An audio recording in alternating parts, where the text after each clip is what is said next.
Welcome to the DFMI Business Lab podcast, brought to you by the Durban Film Art Institute, presented in partnership with DW Academy, supported by the Federal Ministry for Economic Cooperation and Development. DFMI Business Lab podcast draws inspiration from the 18-week online program which focuses on the business elements of filmmaking, aimed at equipping film producers with the skills to grow their careers. Our host today is Khosie Dali, who is an alumni of the DFMI Business Lab. Good day, everyone, and welcome to the DFMI Business Lab podcast. On today's episode, we'll be talking about financial management with the lovely Nola Rae, who wrote the book Money Wit. We're so excited about that. My name is Khosie Dali, and I'm an independent film producer based in Cape Town. I produce commercials, short films, and feature films as well. Hi, Nola. How are you doing today? Hi, Khosie. Very well, thanks. And you? Very well. Thank you, Nola. So excited to have you here, and I've got so many questions for you. Nola, can you please tell us all about yourself? Tell me a little bit about your background and what brought you into finance. What attracted you to that? Okay. Well, I'm based in Bedfordview, so I think you've got nicer scenery than me, but we'll leave that for another discussion. So finance, I actually got into in a weird kind of way. The first position that I got into after studying was actually marketing. And the company I worked for sold customized financial software back in the 90s. And in order to learn the product better, they said, well, you've got accounting in part of your degree. Don't you want to run our finance department? Which I decided to do.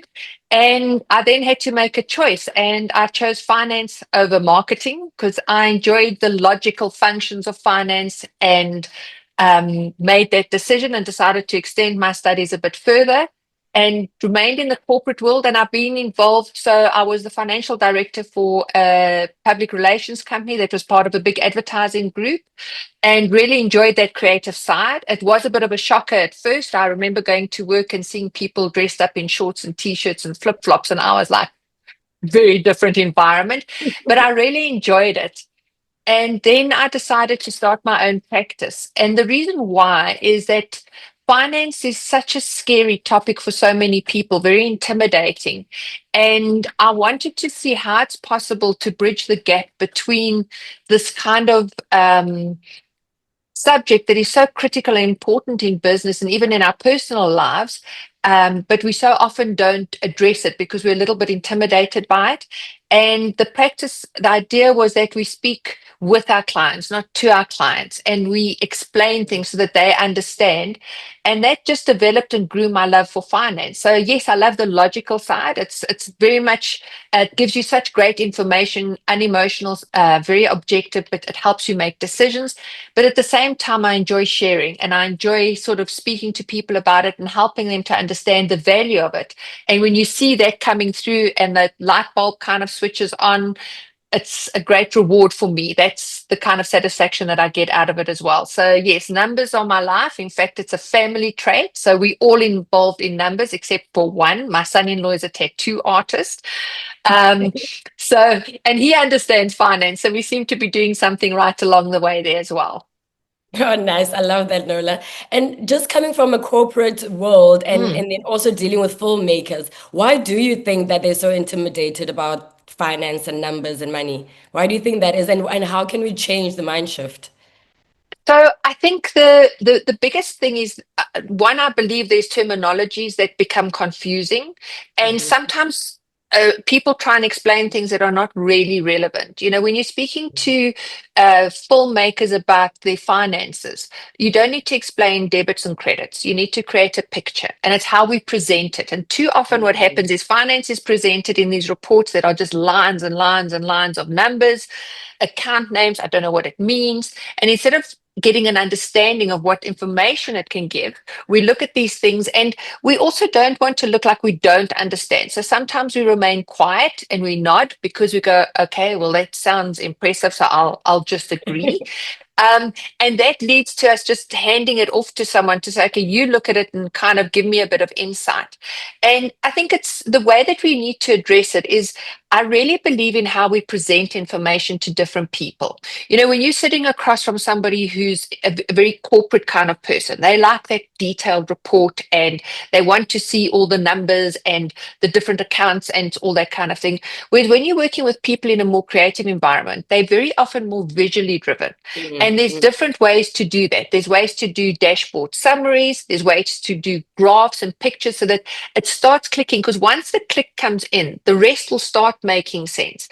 But I think too often it's explained incorrectly or presented. And then also, as I say, terminology can be tricky. And then the other side of why we sometimes don't look at it is money's probably, you know, if you think of any relationship, personal, business, money's a trigger to many things. We never want to be short of money. Money causes a lot of pressure if we don't get paid on time, if we've got salaries to pay. So it's a very pressurized system. And sometimes we've got so much that we're dealing with that we try and push it aside to get somebody else to deal with it. And the idea is to make or to assist in helping the filmmakers understand the value of what information it can give. It's not about doing it every day for hours and hours a day, but having a good insight, a good overview, sort of a finger on the pulse, knowing what's going on and understanding the value. Because when you understand that, you can see how you're able to plan and manage and sort of try and be a little bit more proactive as opposed to just reactive. And I think the biggest thing is the way that from a finance perspective, we actually present. Because once we get people on board with us, once we get into a room and we're able to have a comfortable discussion, and no question is silly. I always say to people that what you do is your speciality. And if I ask you questions about how you produce, I wouldn't know the first thing. So my questions might seem silly, but it's because it comes from a base of it's not what I do all the time. And finance people need to address it the same way. Our clients who we deal with and the film industry, they've got their speciality and their focus. That's where they want to have their drive. That's what makes them wake up and do their work in the, you know, every day. And it's what they want to achieve. But we can assist them in achieving that by being that guidance with them. And I think if we change that approach, it will slowly but surely people start looking at finance as not being as scary as we think it is.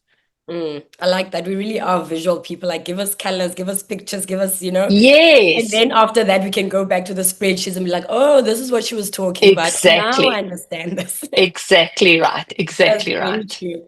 And then tell me, like, with filmmakers that are thinking of opening companies, there's kind of like two questions in one, and then you can just go all the Of way. course. But basically, like, what are the main mistakes that filmmakers make when they start to open a company? And also, what are the different structures? Are they like, there's NPCs, NPOs, Mm. PY? What are all the different options, and how do you choose? How do you go about that?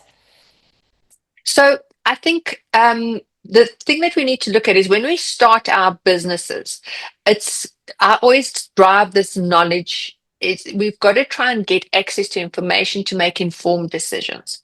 So when you want to start up your company, it's always important to find out what is actually involved. Very often what we do is we say, I want to go on my own, I'm going to start a company. And what happens is that we register something. And then we forget to ask the questions, what kind of compliance is required? What kind of tax is required? How does the structure work? What do I need to do? And it's about finding out what those kind of costs are, because all those things involve costs. There's annual statutory returns that have to be done. There's tax returns that have to be done. You need to have financial statements drawn up. It's a more formal structure. So often what happens is, my recommendation is when you're thinking of starting up, is have a look. Sometimes there's a sole proprietor that you can set up. So that means that I work in my own capacity. So I'm the business. And the reason why we sometimes recommend that is if you're just testing the waters, if you just want to see what happens, maybe try that, because then if it doesn't work, there's not too much admin involved on saying, okay, the company hasn't worked, I'm going to shut it down.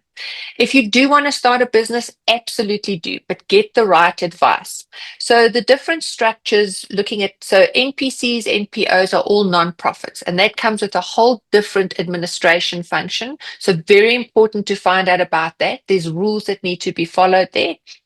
And then if we have a look at things like the PTYs, so PTYs would obviously be privately owned companies. So those are companies that are not traded on any stock exchange. The shareholders are individuals or companies, but it's privately held. There's no public involvement in that kind of company that you set up.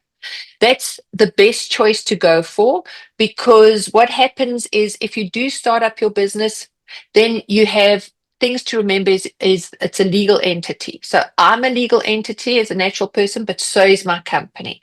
So we're seen as two different things. Even though I'm the only director, perhaps the only shareholder, it is two separate entities. So anything that I do in the business's name, the business holds that liability or holds that asset. It's not my personal. My shareholding in the business that has a value is what I own. And very often what happens is we start our businesses and we forget that the business is not an extension of our own personal pocket. And that's something that's so important. You must remember that you need to treat yourself as if the business is employing you.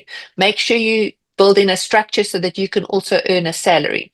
Make sure that you manage it, because once you've got that company registered and you've got people being employed and you've got offices that you rent or premises or studios, there's commitments that have been made on behalf of that business. So now I need to generate income so that I can pay those expenses. So it's very important to remember and find out what it is you want to achieve ultimately. If I want to just work as a freelancer, I want to do some creative work, it's not really my drive, it's just so that I've got money so that I can afford to live, then maybe a sole proprietor is a good idea to set up. If I want to build something that is going to support my lifestyle, my family, and create a legacy for me where I can either sell it one day or my family members can take it over, set up the company, but understand what the requirements are and get the right people in to make sure you run it properly. Because the reality is with all these other little returns and requirements, so I've got statutory returns outstanding, tax returns. If I don't keep that up to date, then I start incurring fines and penalties and non-compliance issues. And whenever you present to a potential client or a funder, they will ask for things like, can I have a tax clearance certificate? They will check that you are compliant with the company registrar and so on. So I think it's very important. And sometimes I think we're just a little bit flippant with going, oh, I'll just set up a company. And then what happens, you get it registered, and for 6, 7, 8 months, you go, oh, I'm not going to focus on that right now. I'll get to it now because I've just received another project that I'm actually going to do in this company or on my own. This entity that you've created has a legal standing and has got certain requirements. But what I do want to just say is I want the filmmakers to know that this is such a general problem as well. When I say a problem, what I mean is everybody does it. So luckily enough, we can't say it's just because we're creative and we don't like admin. I think I've yet to find anybody who loves admin. It's nobody's favorite task in any situation. But it is for the filmmakers to think about it. Just take that moment and go, what is it that I want to achieve? What does the structure entail? Research it and chat to people. Get that information so that you can make the right informed decision to set it up from there. Okay. And Nola, as producers, we not only involved in the production as in from shoot day one until wrap day, we're involved in the bigger scheme of things. We have to chat to funders, we have to negotiate, we need to speak to distributors and broadcasters.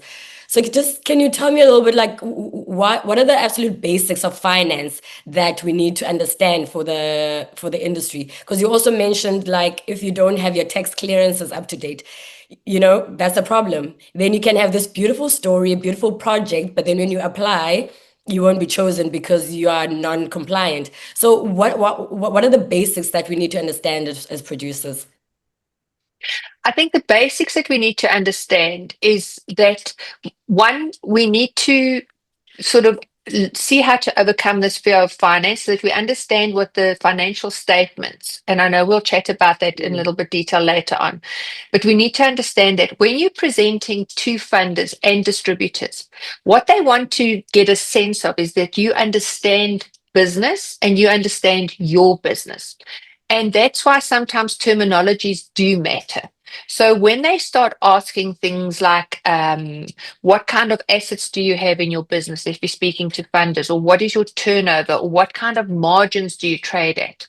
Those are words that sometimes are not, that's not in your day-to-day language. When you're doing your production work, you're not speaking about margins, turnover, and all the rest. There's a lot of different lingo that happens there.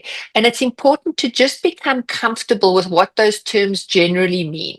And when you speak to those people and they start asking questions and they can see that you've got a sense of how your business is doing, or what return. So when they look at you and they say, you're presenting this project to me, if I invest in this project, what is my return? When am I going to achieve that return? How long does it take in that?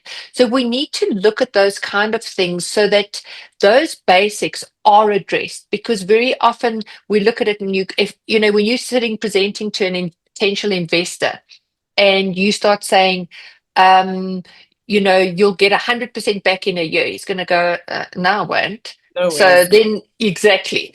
But you want to impress him. And I always say, speaking with reality actually carries a lot more weight than just giving promises that people know won't be met. And very often what happens is those funders specialize more on the finance side.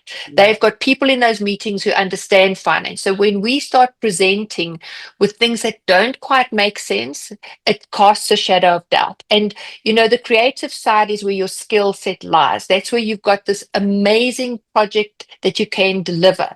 And you don't want it to fall short because of things like those terminologies that you don't understand.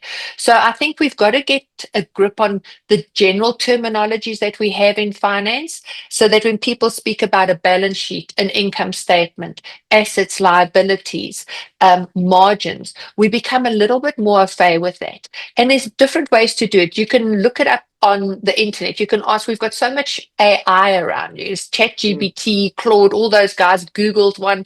You can ask the questions. Give me an example. How does it work? Speak to somebody. And when you speak to somebody, if you say, when they ask me how long for the return, or what is my return on investment, what do they mean? And ask them to give you an example.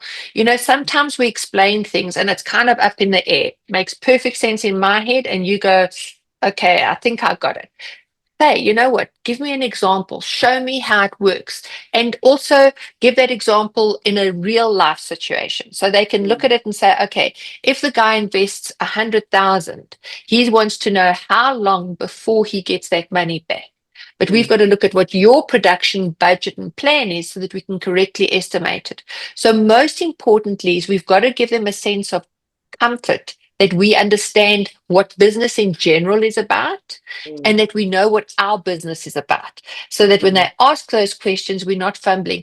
If you're not comfortable, get a finance person with you, have a debrief beforehand, chat, and bring them into the meeting with you. And maybe you can say, listen, guys, it's not my area of expertise, but I can hand you over to my colleague and they can take you through it. There's many ways we can do it. And nobody's going to look at you as though you don't understand. You're smart enough to say, if I can't carry the conversation, I don't want to lose this opportunity, I'll bring somebody in who can assist me with it as well. It's actually interesting you say that, because earlier you also mentioned that we are visual and we like pictures, but investors, they want everything in black and white and numbers, and they need to see Yes. exactly how you came to that. And you're right about if you fumble or if you just thumbsuck, they will quickly see through you. They were like, there's no way that would happen. And Yes. and sometimes Yes. when you're pitching and you are not really comfortable in your answers, they really lose interest very quickly, and then they move on to the next person, and you don't want that to happen. And then, Absolutely. so Nola, I saw on your website also one thing about you is that you budget every single month. You track Yes. everything down, which is I need that discipline in my life. Tell us a bit about Yes. that when it comes to projects and production and producing. Why is record keeping so important, especially when dealing with funders and grants as well? So budgeting, yes, it's something, and it's funny. My spreadsheet on my budget, I've just added different tabs. So I've got this workbook. When I go back to the start, so I wish I could go back to those expenses. Life certainly has changed and become a lot more expensive, but budgeting is planning. That's all. And the thing is, I always say we plan every day in our life. What we're going to wear, how we're going to get to our destination. I've got a meeting at 10 that's in, for me, for example, from Bedfordview, I'm traveling to Four Ways. I know that the freeway normally has traffic. I better leave a little bit earlier. We do all those things. Yet when it comes to money, we tend to not plan. We kind of, and it's just about knowing. And it's not a tedious task of every single cent has to be tracked. But when you've got these projects that you're working on, the reason why we need to budget is if we're presenting what something's going to cost, we want to make sure that we've got the right costs in mind. So we need to think of all the potential costs. Then if this budget gets approved, I've got to track that what I'm actually doing is in line with what I've planned. Because if there's a shortfall, what do I do? And that's what's so important. And when you do that tracking of your budget versus your actual, if you start running short, it might give you opportunity to perhaps go back to the people who are funding and saying, look, guys, there've been some extraordinary costs. These are the reasons why I'm going to need extra funding.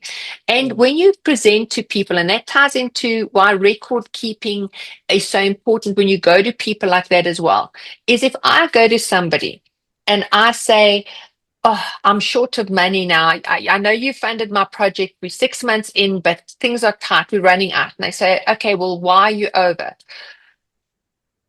The bank is just empty. And I think it was the staff, and then we did again, you're not coming across as understanding. When I go with facts, and the only way I can get facts in finance is by record keeping. What did I spend the money on? And that's why we need these finance people in our offices that sit and capture away. And there's so many solutions on software to assist with that kind of thing. But who keep track of everything, because then what happens is I can go and present to somebody and I can say, right, this is the reason why we are under. It was an unexpected cost based on we had a weather change, we had to change our location. And of course, location is not one person gets into a car and drives off. We've got a whole crew. So there were additional costs for this transport and that. So it's things like that that people then can understand. And then can make informed decisions. So they can say to you, well, you had a contingency in your budget, take it out of there. Or they can say, okay, we're willing to fund that because we obviously don't want the project to be negatively impacted. But it gives you access to information because one, I've put a plan in place. This is what I want to spend. Two, I'm now saying, am I actually spending according to that so that I can achieve the end result successfully? Or are there pitfalls along the way? And there will always be.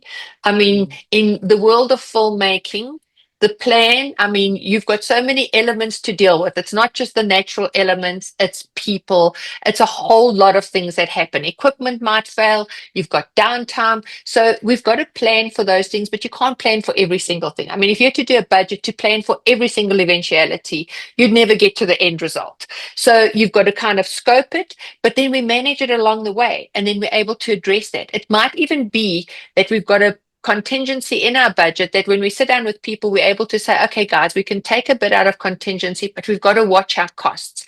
Otherwise, I get to nearly the end of the project. I've run out of money. I'm not going to make anything out of this. All my profits gone and spent on all these extras. And yes, I've got an amazing product that I'm proud of this production, but what have I got to show for it?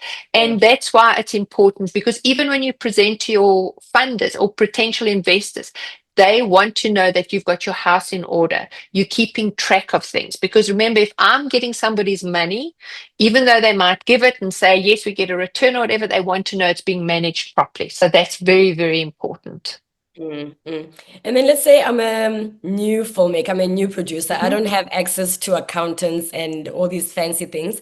But then also for the people that are quite experienced and they've got big companies and they've got the budget, what are the different tools would you suggest they use for budgeting or for keeping track of the budget?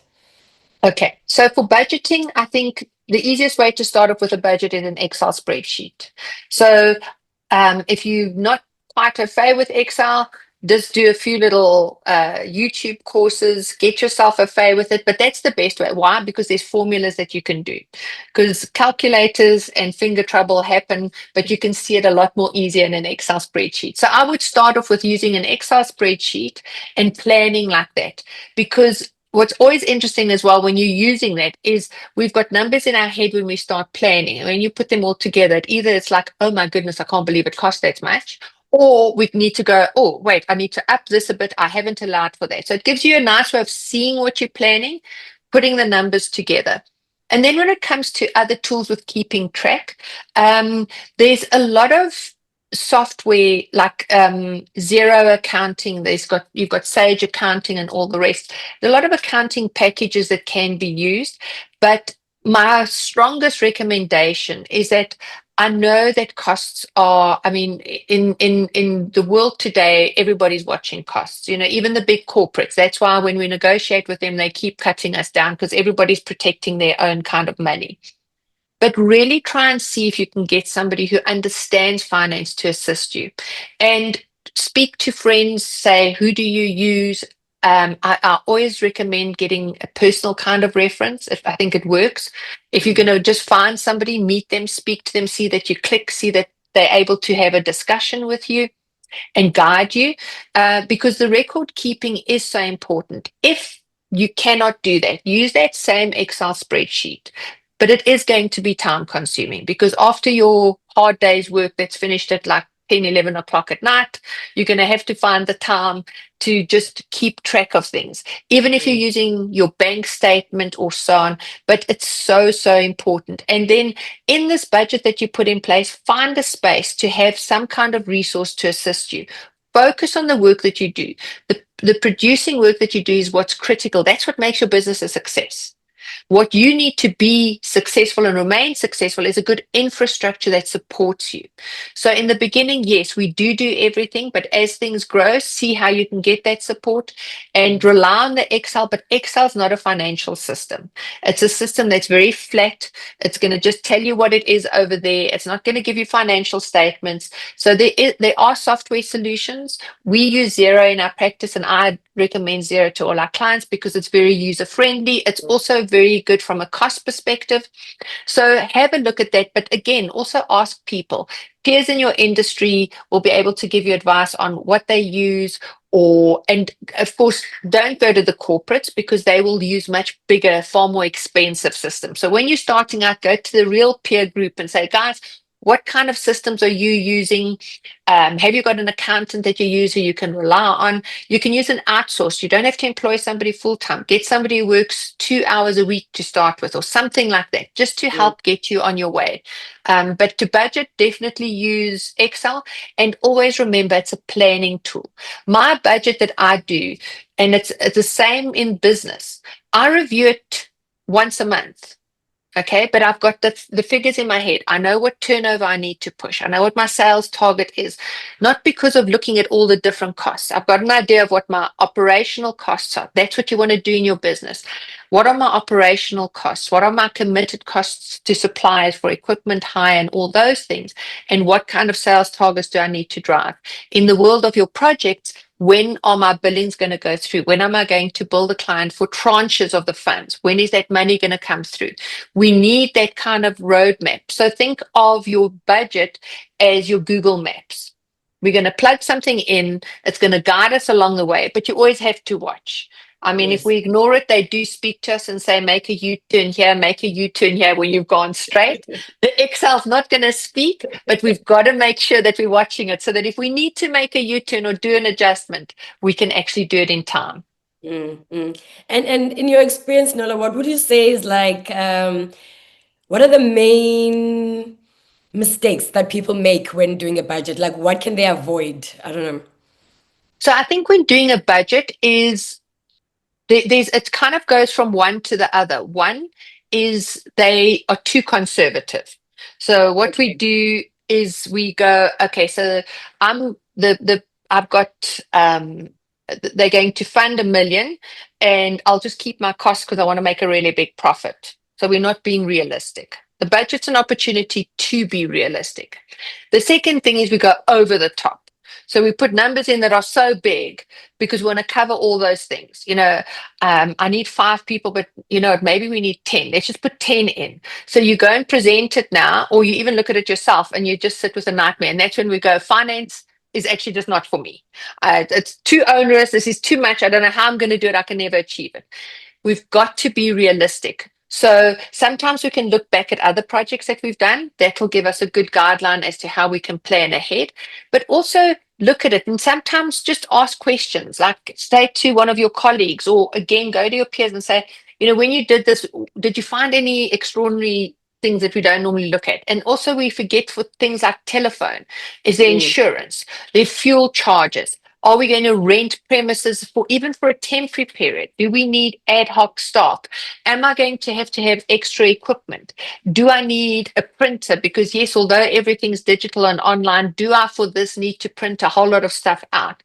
So it's a lot of the little things. So sometimes when we budget as well, we think of all the bulk stuff. So in other words, I look at what I need to do in this production, but I forget the support structure that I need in order to deliver that. So that's something to look at as well.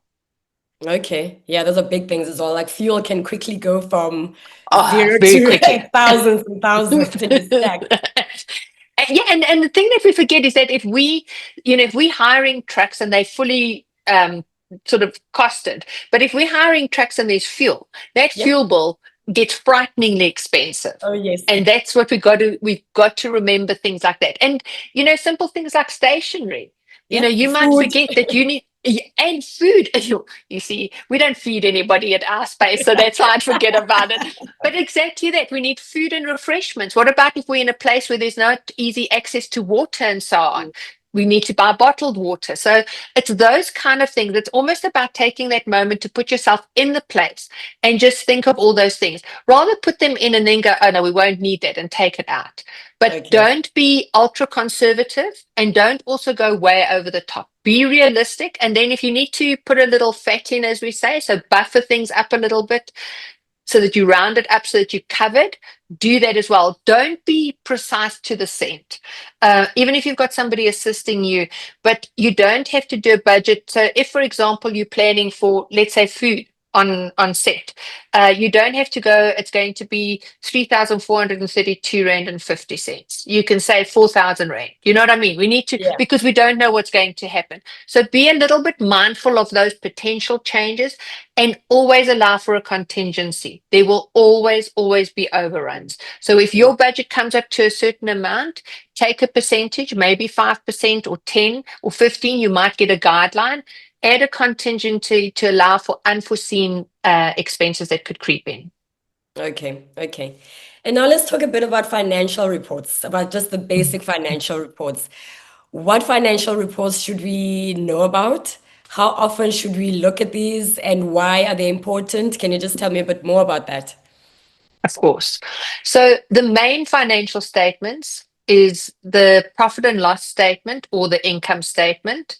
What that essentially does is that tells me how much profit I'm making. It's all in the name, or if I'm making a loss. And the way that it tells me is it says, this is everything that you invoice to your clients, less all your direct costs. So any costs that I've had to incur directly related to the revenue that I'm generating. So if you're in your production stage, all those on-set costs would be direct costs that you incur.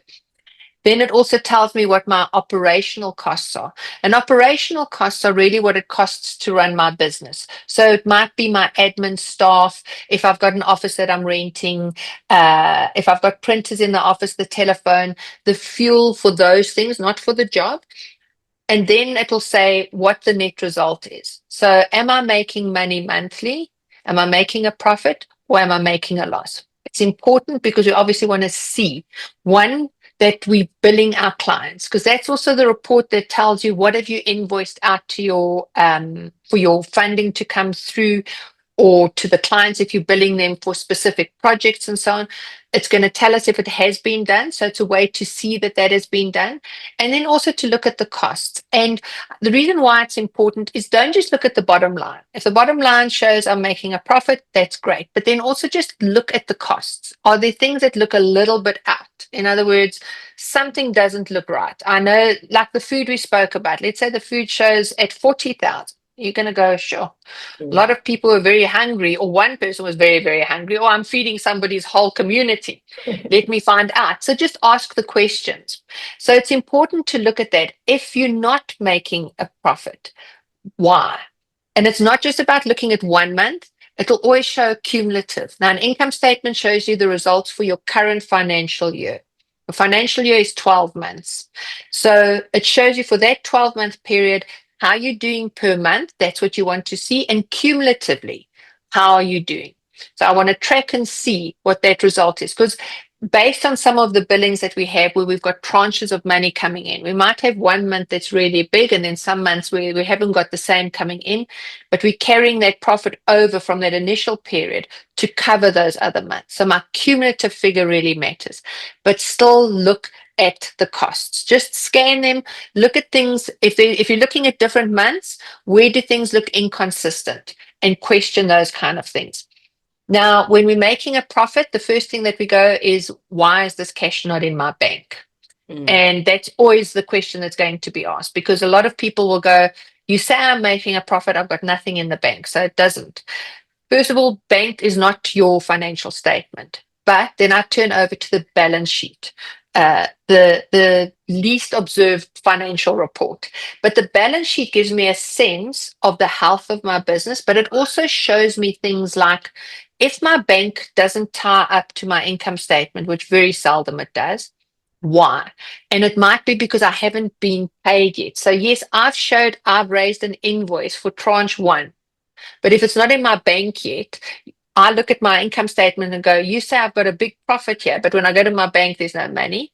When we look at the balance sheet, we can see that we still owed that money. So yes, I've recorded the sale, in essence, the revenue, but I haven't received it in my bank yet. So I need to look at the balance sheet to look at things like, who still owes me money? Who do I owe money to? And assets. What have I spent on equipment, on computers? Have I bought a vehicle? Because very often what happens is we get scared of debt. And that's a whole different discussion to have. But there's ways of managing that and funding working assets in your business. But very often what we do is we see cash in the bank and we go, okay, I've now got a good bank balance. I'm going to go and buy 4 new iMacs. And your profit is obviously looking good if you're buying 4 new iMacs, but the problem is that money's gone.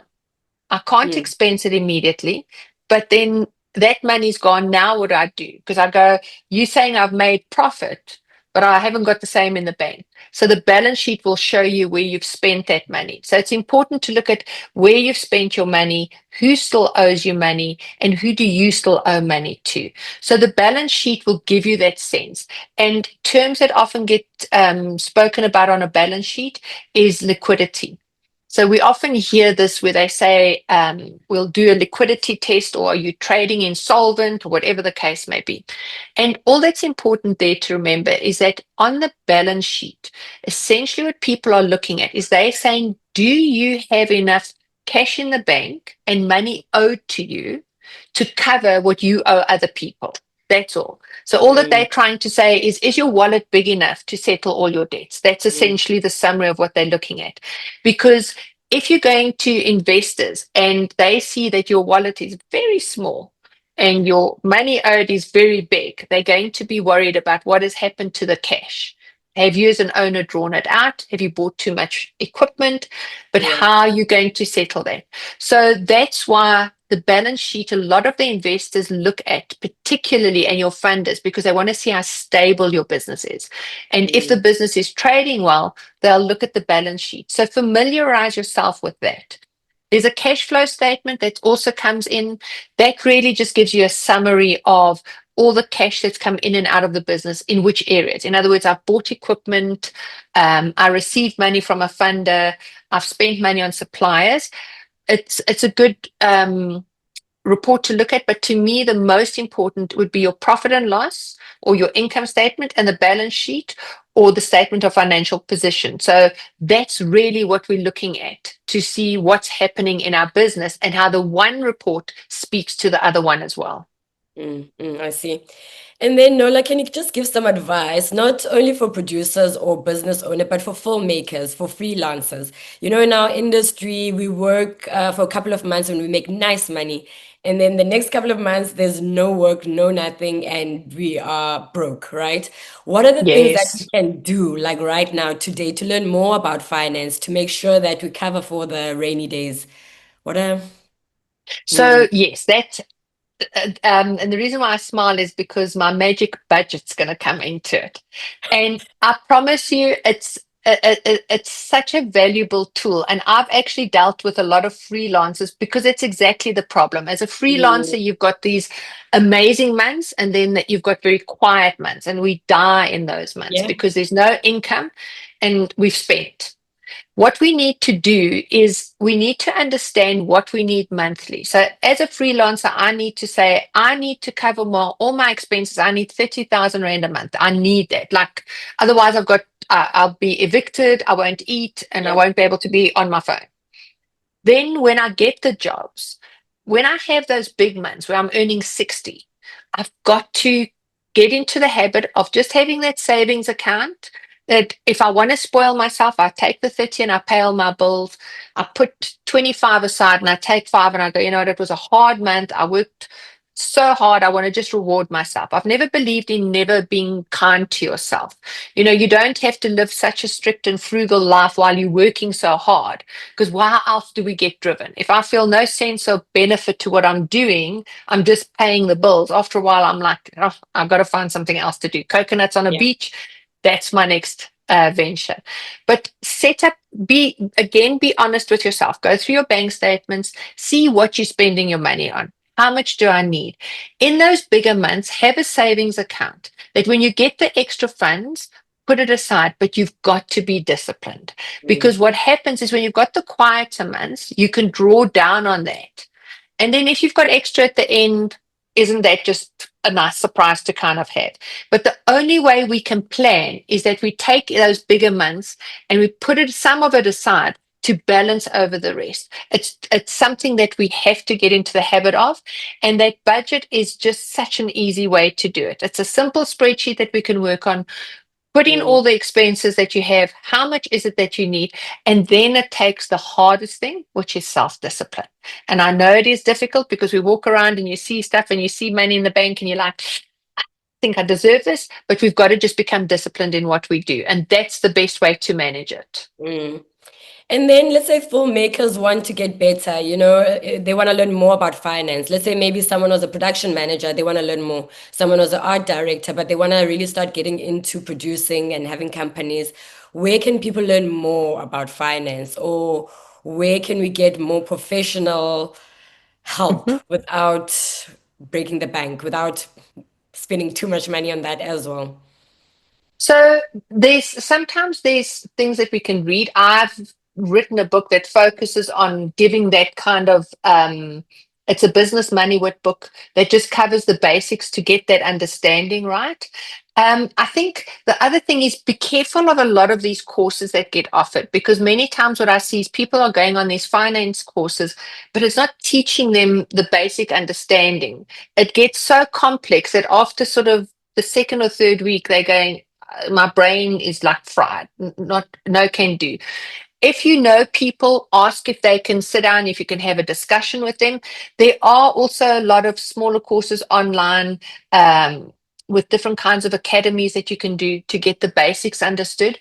But I think what we've got to do is also ask questions. AI has become very sort of much a part of our lives. I would even just go and sit down and ask certain questions. I think I found it to be uh, quite informative. So, you know, I believe every day we're learning. So yes, I've been doing this for 30 years, but I still learn every day. And if I'm stuck on a question, I go into AI, ask the question, get the answers, research a little bit more. So it's about the time and effort. Finance, unfortunately, is not something that you're just going to be able to have an hour-long conversation. It takes a little bit more insight and also examples to see and to understand. So if you have got accountants with you, sit down and speak to them. Even if you've got people who do just your annual report, say to them, can I just sit down and I'd like you to take me through it, like explain it line for line. What does it mean? So rely on those resources that you already have access to maybe take you through your own information. If not, have a look at what reading material you can find. As I said, AI can give you a lot of answers, but ask specific questions. That's the thing, is you need to direct it to say, why would I need an income statement? What does a balance sheet actually mean? And then take it further. So there is some effort involved, but it will benefit you because it'll give you better insight into how your business is doing because you can understand the reports, ask the questions. It'll assist you because when you present to other people, you've got that knowledge on how your business is doing so that they feel comfortable. And you also build up your own confidence when it comes to this kind of thing as well. And try not to rely too much. In South Africa, what do we do? Around the bra. Around the bra, we all discuss finance and everybody's got a solution for the best tax saving. I can do it, my guy this. Ask the people who specialize in it. That's the best way for you to do it. But there are a lot of resources available and AI will also assist in that kind of thing. And then have a look at short courses that you can do. But just be careful that they're not advanced because you just want to get a basic understanding. You don't want to get stuck in debits and credits and all that kind of thing. That's not what you want to do. Nola, this has been awesome. This has been so knowledgeable and so educational, and I just want to pick your brain and I want to hear more and more and more about it. That's fun. Well, we can go. I'll come to Cape Town. We can go for coffee. Yes, please. I'd love that. Yeah. Yes, please. Is there anything else that you're thinking of? Is there anything else you want to share? Do you want to talk more about your book? Is there a second edition coming? What can we look out for? So there isn't a second. I've been so busy. I think it's time to review it and have a look at maybe focusing more on industries because it is a bit generic. So maybe that's something you've given me a nice little seed to plant there to bring that up. But I think the biggest thing for me that I want to say is that yes, I come from where I do enjoy finance. It can drive me dilly sometimes. There's no doubt about it. But I think what we need to do is open up those conversations and we must never be afraid to ask the questions, never feel uncomfortable. And to me, if somebody makes you feel uncomfortable with the question that you're asking, you're speaking to the wrong person. And I think that's something that's very important to recognize as well. If you ask a question and somebody goes, oh, that's such a basic question, what don't you know? Well, no, if I did, I wouldn't ask. Yeah. So just assist me. And I think what we need to do is sort of say finance matters. And the reason why it matters is it's a very important part of a business. I always say a business is like a wheel and there's spokes and every kind of component is a spoke. And when we work together, the wheel turns and everything can work. But no one is more important than the other. Some are support structures, some are leads, but that's just the way that it works. So I think we've got to address it from the point of view of saying, you know what, I need to understand. And in all honesty, you're putting all this hard work in. If you think about the ideas that you come up, the late hours that you work, the non-stop cycle of work.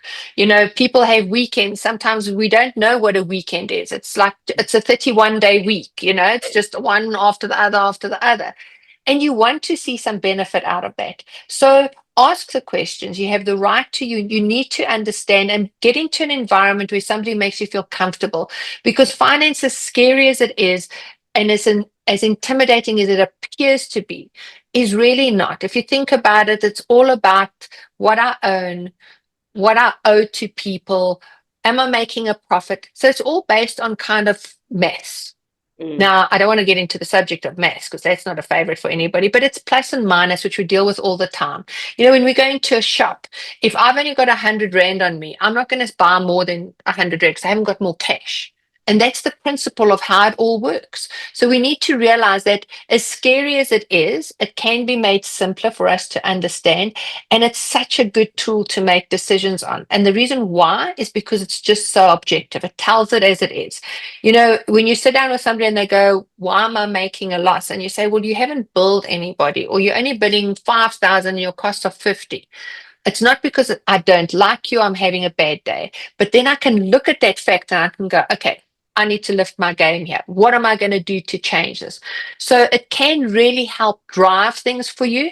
It's not something you want to be focusing on every day. I always believe that with financial advice to clients, and particularly if you think in your environment, there's so much you've got to deal with. If you've still got to, while you're on set, think, can we bring that extra bottle of water on? Why is that guy taking that sandwich? Am I going to have an extra? No. You want to know it's been taken care of. Yeah. But when you go back and ask the questions, you might the next morning go to the person running on the finance side saying, listen, we had a whole lot of extras there. Did it come through to you? Are we still on track? Yes. Okay. Next week, Friday, I just want us to sit down for a half an hour, take me through the reports. Let's just check that everything's on track. That's what it encompasses. It's not about worrying about all those tiny little details, but having the sort of foundation so that when you look at that information, you know what questions to ask and it can help drive. We want our businesses to succeed. And just something that is very important for me is that success, they say beauty is in the eye of the beholder, and I believe success is like that. I think we've got to achieve the success that we set out for ourselves and not compared to others around us. And that's so important in business. Very often we have our production companies and we look at our production company and go, oh, yes, maybe one day I want to be a big one. That's fine. Then I'm going to work towards that. But if my choice is that I want a company that gives me a good lifestyle, supports my family, and gives me purpose, and then I do that, I've achieved it. I'm a success. You know, we always wear these we have this view that the bigger organizations are the successful ones. Not always. And I think the drive is understand the business so that you achieve what you're setting out to achieve, whatever that might be. You don't have to be the biggest to be the most successful. If you've got satisfaction in what you do, your business is sustainable. I mean, my practice has been going since 2007 and I still can't believe it. Okay. And it's not because I've spent every day doing a budget on the business. I'm out there doing work and finding ways for things to happen. But it's a great achievement for me because my dream was to have a legacy for my daughter because she's in the same field. So that's my success. Am I the biggest accounting firm? No. Does it matter? No. Why? Because I'm happy with it. And we've got to do that. And as filmmakers, you've got such great talent. Don't be drawn down by saying, I'm not like the company next door. Let your business give you the result that you want to achieve. Manage it according to that. And that's the kind of success that you need to strive for. And I think that's what for me is such an important thing because people very often don't look at themselves as being successful because they're not as big as the next one. But have you achieved your dream? Yes. Do you want to grow it? Then grow it. But if you've achieved it, be satisfied and look at that. And sometimes we don't take the time to pat ourselves on the back and say, can't believe we've been going for this long. You've got great achievements. I mean, you've got to look at yourself and just be so proud of what you've achieved with your Oscar listing that you've got. I have to slide it in there because I think it's amazing. And if I'm not supposed to say it, it's going to have to be edited. So I do apologize. It's all but I want to, but it is something that's so important because in that it gives you that drive to be more responsible. Let me look into the numbers. Let me go. Otherwise, I'm not ever going to be that big company. Why am I even looking at the numbers? Got to stay focused on what we want to achieve as well. Wow, Nola, absolutely love that. You know, it's very important to just stay in your lane and just be grateful for what you've done and look at how far you've come. I really, really love it. Because sometimes we're always trying to compete and look at what the next person is doing. And that's not necessary at all. No, definitely not. Yeah. Definitely not. Thank you, Nola. I'm wishing you all the best for everything that has come your way. And I'm looking forward to our lunch when you're in Cape Town. Yes, definitely. Awesome. And thank you very much for this time as well. I've really enjoyed it. It was Wish you every success in the future. Thank you so much. Thank you then. Take care. Take care. Thank you for listening. We hope that you learned something new. or that you felt compelled to further interrogate your professional practice. Never miss an episode. Find us wherever you get your podcasts or sign up to filmart.africa for exclusive video content from this episode, where the African film industry unites.